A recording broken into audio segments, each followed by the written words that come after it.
Ever looked at a painting or watched a film where everything felt distorted, exaggerated, and emotionally charged? Like the artist was trying to show you how they felt rather than what they saw? That's the heart of Expressionism, an art movement that deals in raw emotion and subjective experience. Expressionism emerged in the early 20th century, particularly in Germany, as a reaction against realism and traditional artistic conventions. Instead of aiming to replicate the world as it appears, Expressionist artists sought to express their inner feelings, anxieties, and perspectives. Think of it as turning emotions into visuals, chaos, fear, joy, or despair. One of the most famous examples of Expressionism in visual art is Edward Munch's The Scream. The swirling red sky, the skeletal figure clutching their face, the sense of overwhelming dread.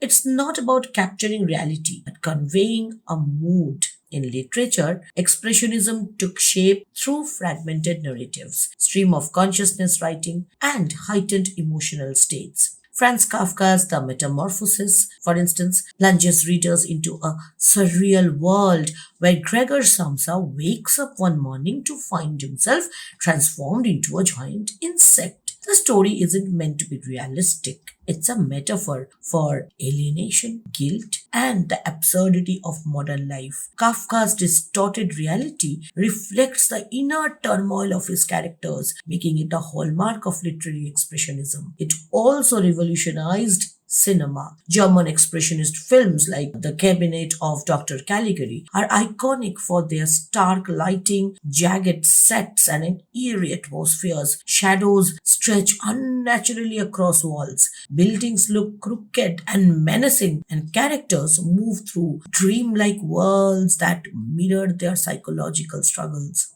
These techniques influence later genres like horror and film noir, proving how impactful expressionism can be. Expressionism reminds us that art doesn't have to mimic reality, it can amplify it, twist it, or completely reinvent it to communicate deeper truths. In times of social upheaval, war, or personal crisis, expressionists used their work to process and share complex emotions. For example, Vincent van Gogh's swirling skies in Starry Night might not depict a real night sky, but they captured the turbulence and wonder he felt while painting it.